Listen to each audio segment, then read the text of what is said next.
We had threw this question out to Laker fans. Would you go make a trade for Kyrie? Is this the moment that Rob Pelinka has been waiting for, where he could potentially go trade those assets, not for Bogdanovich or not for, you know what I'm saying? Can I go get a real player that I feel like is going to put the Lakers in the mix? And this might be that moment. The reason why I would do it is you're not wrong on everything that you said, but I look at the Lakers situation. I look at where they are right now. I look at a franchise that's been trying to go all in for the last, basically since Bron got here, they've been all in. And I don't think they're really going anywhere this year. Anthony Davis can be unbelievable. Maybe they got a shot. Maybe everything's got to work their way in order for them to have a shot. But I think that it's a franchise that has gone all in, and they put a lot of their eggs in the current basket that they have. They're putting their poker chips at the center of the table. And to stop now when you have kind of what you've described in front of you, and I'm not telling you that Brooklyn wants to do a deal with the Lakers. I'm not. They may tell Kyrie, my man, we're going to wait till the offseason, and if you want to walk away, go ahead and walk. We're going to play out the season. But I think it's worth the risk for a franchise that is as all in as the Lakers are, if the goal is they want to compete for a championship with Bron and AD. I wonder if the Lakers have a little bit, not a ton, but a little bit of leverage in any potential deal situation, because that the season is almost over, because that the Lakers, you know, they're kind of in it, they're kind of not in it, they're in a weird spot.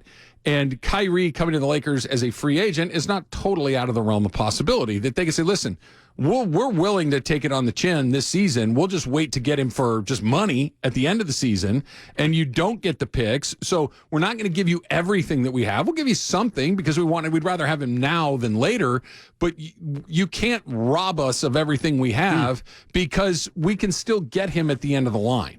I don't know if that's the right way to look at it or not, but at least it makes some sense that, listen, I'm not giving you everything. I can just buy it at the end of the season if I really want it. So instead of me giving you both of these picks, I'll give you one of these picks or whatever it may be, that the Lakers have a little bit of leverage. And by the way, the clock's ticking on the Nets. If they want to move him, they don't have a ton of time to get it done. So the only thing I'd say to that is if Kyrie would decide, and Kyrie might be this player, he might decide, hey, I just want to play in Los Angeles, and I want to play with Bron, and I want to play for the Lakers.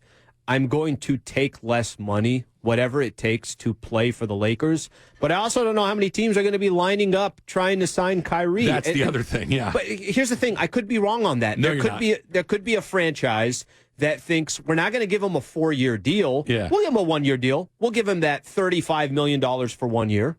There will be people that are interested in him, but it's not like a typical star player who's hitting the market. Giannis is not available. No, it's not that. It's if everybody would want Giannis or Luka or Jokic, it's going to be a very specific team in a very specific spot with a very specific contract that would be interested in bringing Kyrie in. It's not 0 teams, but it's not 30 teams either.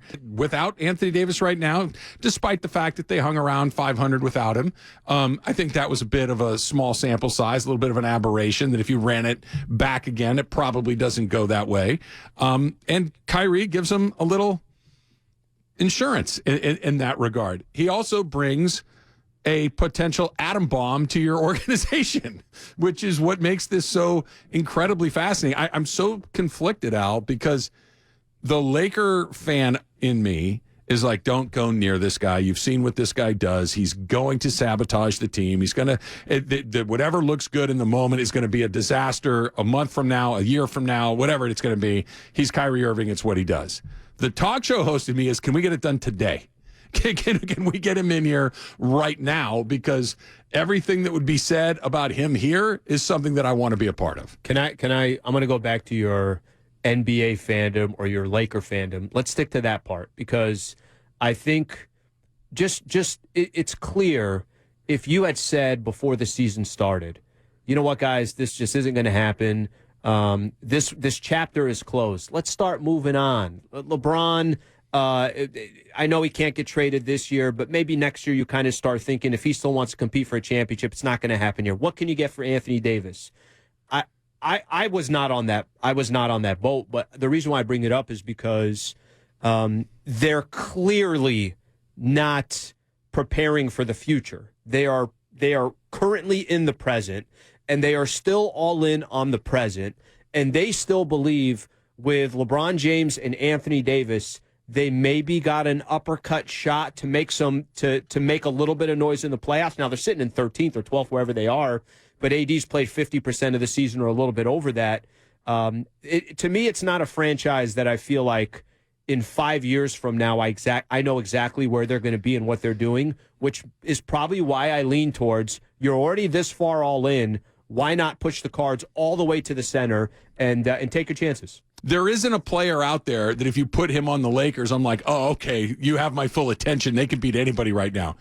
I didn't think that Kyrie Irving was in the mix because he is a player available. Right. Yep. A player that, not talking Zach LaVine or any of these other guys that are nice players, but it doesn't change the overall calculus of the NBA. Kyrie Irving might. But everything that you said after that is also true. And it's like we got 10 lines here I'm looking at, and 8 of them are do it.